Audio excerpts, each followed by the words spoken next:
चरण के मतदान में जो माताओं बहनों ने उत्साह दिखाया है, नौजवानों ने जो उत्साह दिखाया है, ये उत्साह, ये उमंग इस बात को बताता है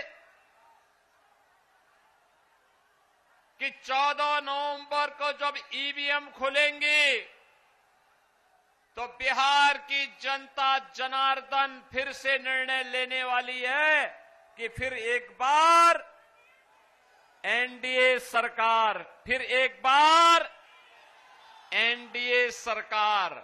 और एनडीए सरकार के लिए भारतीय जनता पार्टी और एनडीए के प्रत्याशी विजय कुमार मंडल का विजयी होना उतना ही आवश्यक है।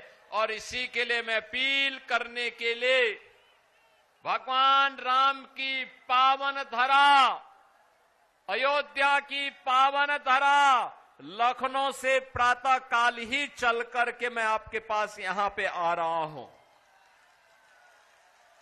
बहनों और भाइयों, बिहार जिसका अपना गौरवशाली इतिहास रहा है, उस गौरवशाली अतीत के धनी बिहार के सामने पहचान का संकट खड़ा करने वाले लोग कौन हैं? वही बिहार के असली अपराधी हैं।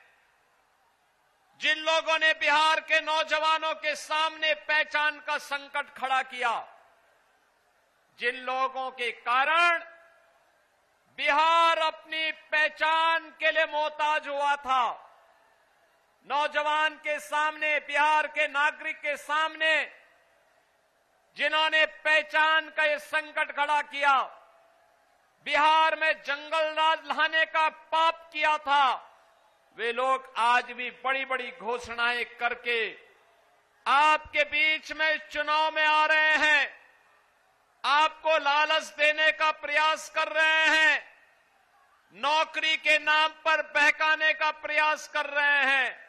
लेकिन बहन और भाइयों, जिन लोगों का अतीत कलंकित है, काला है, उन लोगों पर विश्वास करने की आवश्यकता नहीं।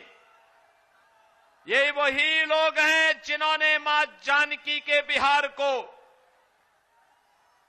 महात्मा बुद्ध को ज्ञान प्रदान करने वाले बिहार को, 24वें तीर्थंकर भगवान महावीर को जन्म देने वाले बिहार को, देश के पहले राष्ट्रपति डॉक्टर राजेंद्र प्रसाद जी के बिहार को, लोकनायक जयप्रकाश नारायण के बिहार को, जननायक कर्पूरी ठाकुर के बिहार को,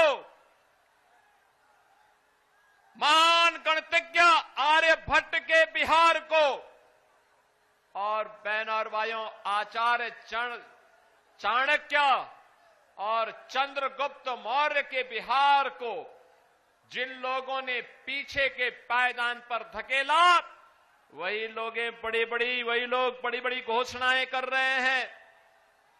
याद करिए, कांग्रेस और आरजेडी की सरकारों के समय जो बिहार कभी दुनिया को ज्ञान देता था, उस बिहार के सामने अपने लिए स्वयं भी साक्षर बनने का संकट आ खड़ा हो गया था। कौन वे लोग हैं अपराधी? जिन लोगों ने बिहार की साक्षरता को सबसे निचले पायदान पर धकेला था। बहनों और भाइयों, 2005 में बिहार ने अंगड़ाई ली। नीतीश बाबू के नेतृत्व में एनडीए की सरकार बनी। एनडीए की सरकार बनने के बाद आज बिहार के अंदर हम देखते हैं, बिहार का नौजवान देश के अंदर सिविल सर्वेंट बनता है। आज बिहार का नौजवान आईएएस बनता है, आईपीएस बनता है,